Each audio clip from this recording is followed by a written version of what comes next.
Number 6 says, find the coordinates of the vertices of the figure after the given transformation. We want to do a translation.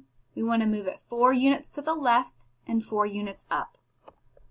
All right, so let's start with point J. J is located at 1, 0. Remember, every ordered pair is x, then y. And it says to subtract 4 from the x. So we're going to go ahead and do 1 minus 4. And then it says to add 4 to the y. So 0 plus 4. So our j prime would be located at -3, 4.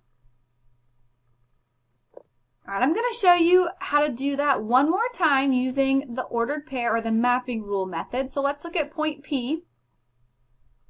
First, we need to come up with the original ordered pair. So we're going to look for the x value. So we're going to follow that up to the x-axis. That's at 2. And then we're going to look for the y value. So we're going to follow it over to the y-axis. That's at -1, -2, -3, -4, -5.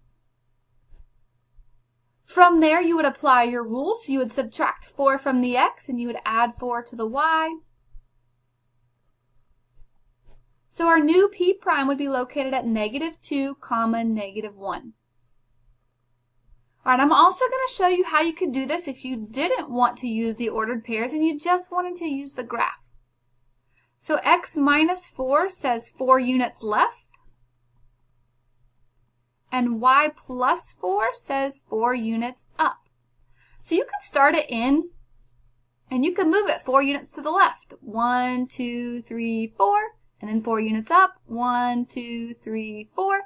And this would be where your new n prime was located, which is at 1, 4. Let's look at that method one more time. If you started with m, and you went 4 units left. 1, 2, 3, 4. And 4 units up, 1, 2, 3, 4. You would end up right there, which is located at 1, 1. So you have two options. You can use your mapping rules or you can just use the graph, but let's match up. We need j to be at -3, 4. So we only have one option.